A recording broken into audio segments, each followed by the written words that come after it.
Congratulations to our player at the Lucky Wheel who just won a luxury car. Yo, what is up guys? Camel Squid here. Welcome back to another podium vehicle video in GTA Online.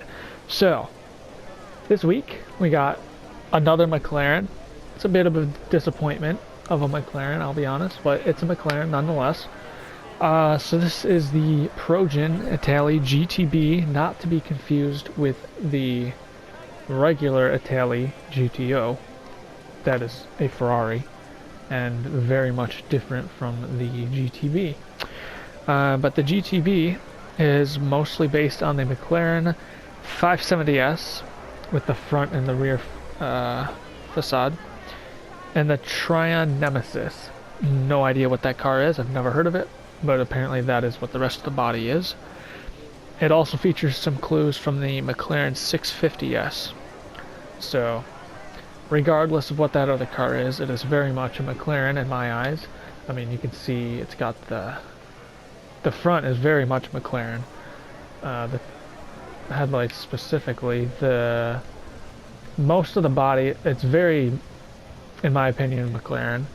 The taillights, I mean, the shape of the rear end and stuff is very McLaren, but the taillights, I think it's just those the circles right there, which is very much not McLaren. So, but other than that, the only thing that isn't McLaren is the doors, which is disappointing, but it's an older car. Not that that's any excuse, considering that a very new car, which is a McLaren, does not have the butterfly doors.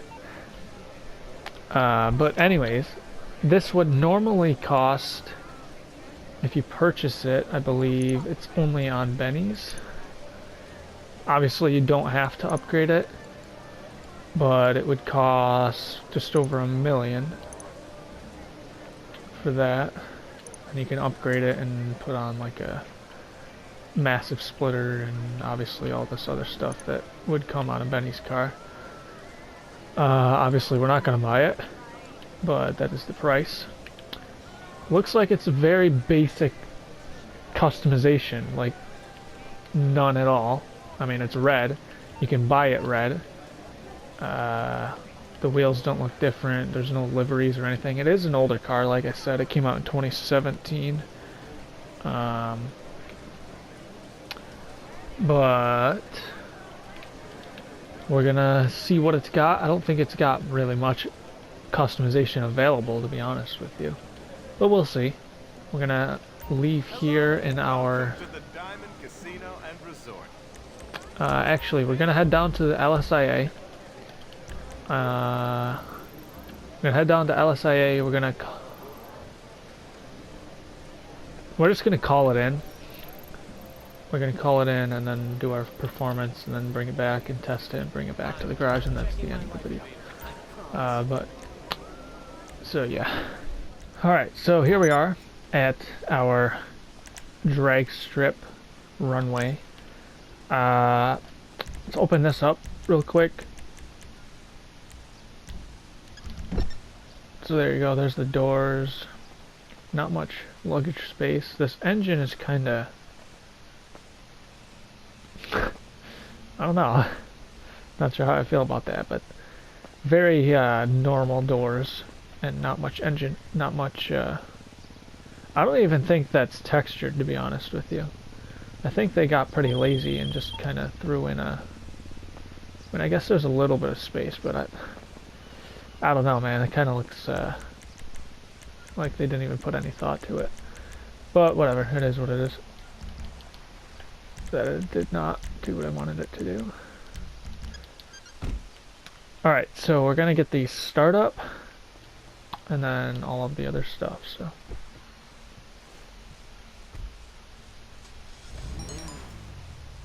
It's not a bad sound. Rev it.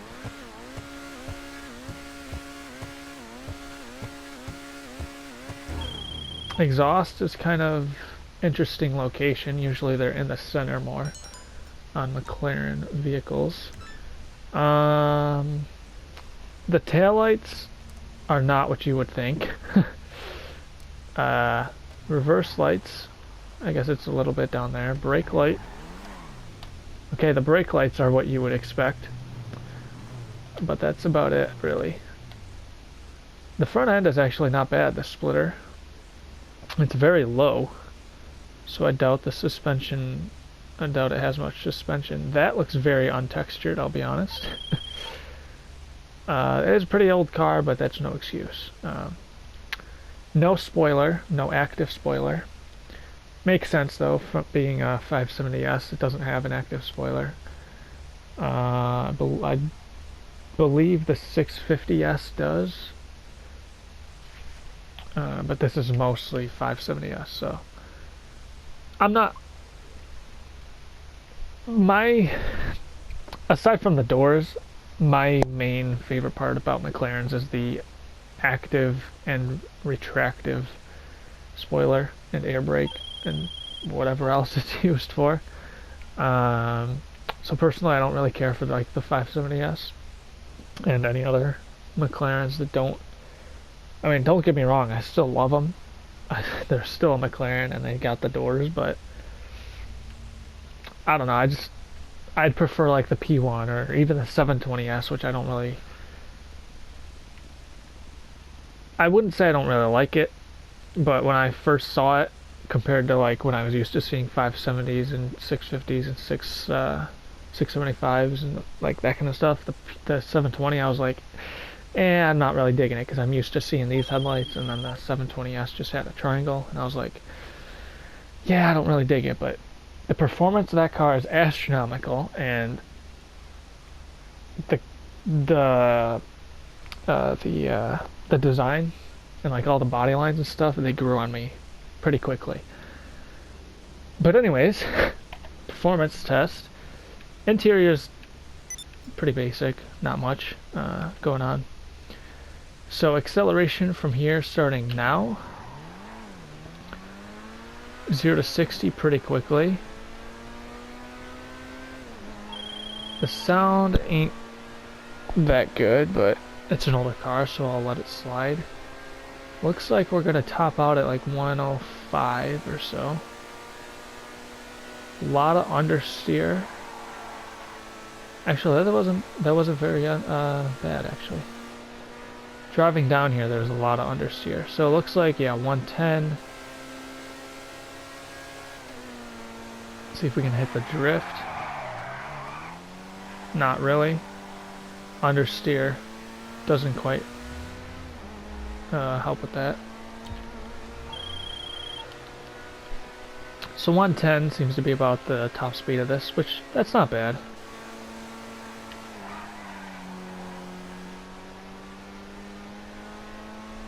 Alright, we'll get a brake check. So the e-brake from this yellow line, from right in front of it, and wow, that is not good. For an e-brake, that is not good. We'll come around to the other side. Try it again with the regular brake. A lot of bounties in the lobby. Okay, 2 bounties in the lobby. And we'll get the regular brake as soon as we swing around to the other side of here. So from this next yellow line, we're gonna hit the... Well, we hit it. We didn't hold on it, but we hit it. Let's try that again. Yeah, the drift ain't that good, I'll be honest with you.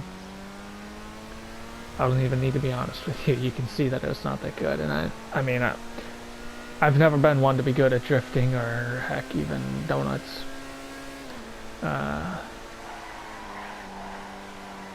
But I mean, you can still tell that the understeer is bad, and it kind of makes the drift go not very well. So this time, the regular brake from this yellow line right here, pretty good, straight to the other one. Alright, I guess that's everything. That was pretty quick.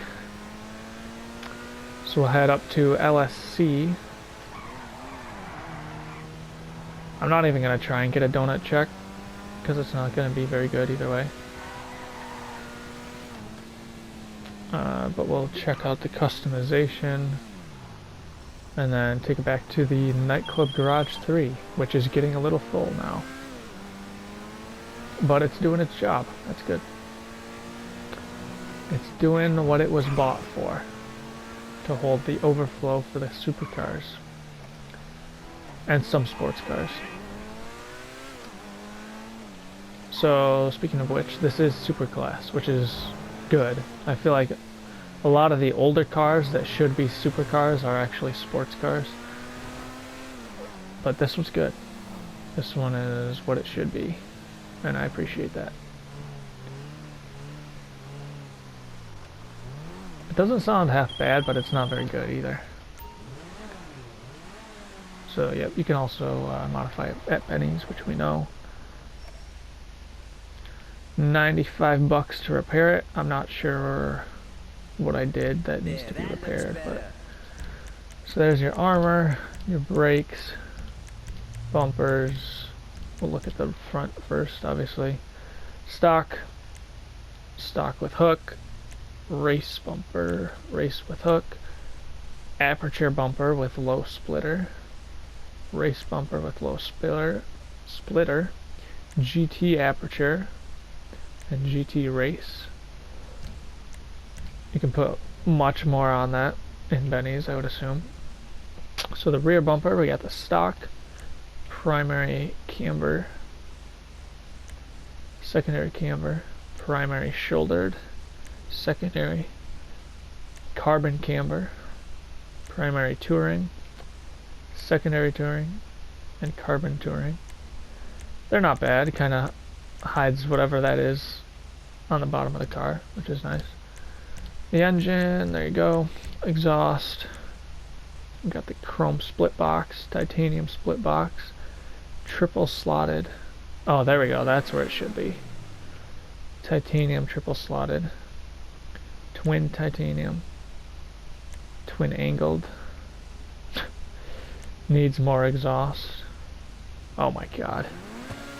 That's stupid. Alright.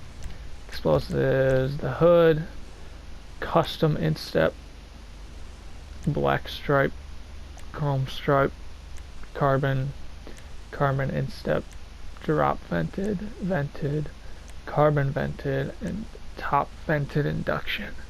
That's a very Corvette looking hood, I'll be honest. The horn, the lights, very blue for LEDs. Neon kits are just gonna be yeah,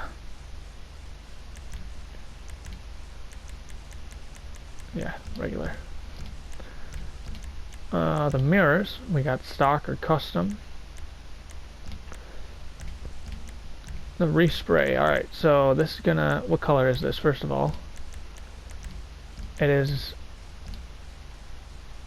I would assume it's Torino red, or, yeah, or just red probably. Where is it?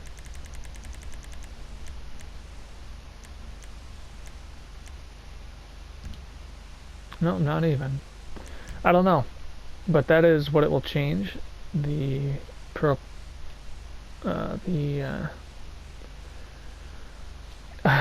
yeah, you know, most of the car. And then the secondary color will be just that top, and then obviously any secondary options. Does it change the interior? Yes. So it changes the stitching on everything. And what is the secondary color? Can we tell? Garnet red, so that's probably what the primary one is, I would assume. Crew emblem, nice and small right there on the door. Nothing excessive. The roof, we got stock, primary carbon striped, primary striped carbon. Oh, primary striped carbon, secondary striped carbon, and then the whole carbon roof. Alright, nothing to sell for. Low level skirt. That doesn't really do much. I guess it adds a little bit there. secondary carbon GT, secondary and carbon spoiler. We got tuner wing, custom body wing, custom secondary, custom carbon, exotic sharp wing. That's interesting. Secondary and carbon, primary shoulder GT spoiler. I like these. Those are good. Those three. So this would be more like, if it had an active wing, that's what it would look like, I think. Retractable active wing. That's what the 720 looks like, kinda. So, transmission, turbo.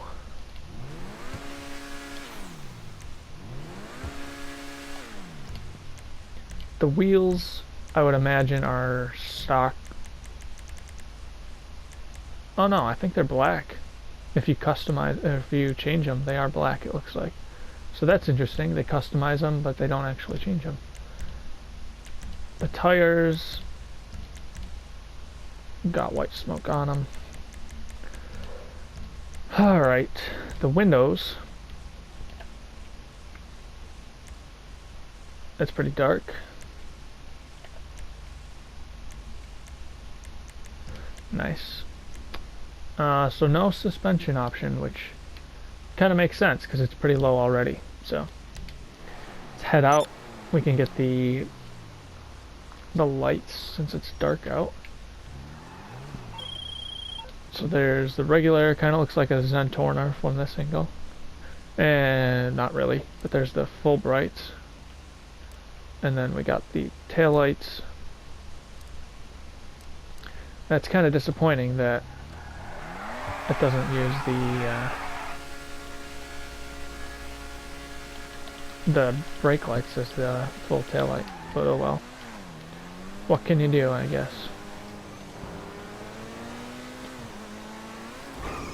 I guess it kind of looks better when it's braking like that.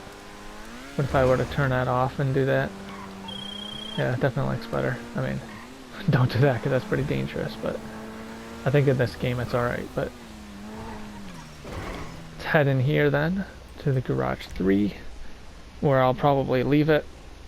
I don't really feel like moving it around through the different garages or anything, so we're not going to do that. Alright, so we got all these nice cars in here, and now this one, which is kind of, I'll be honest, it's kind of out of its element here. It's kind of lower than all these cars, but that is the Itali GTB, the Progen Itali GTB to be specific. If you guys enjoyed this video, press the like button, subscribe, turn post notifications on so you don't miss out on uploading new videos. These will come out every single Friday from now until whenever they stop updating the podium, which I fear may never happen. So, with that being said, there is a playlist linked in the description below, and it has every single podium vehicle that has ever been, well, on the podium.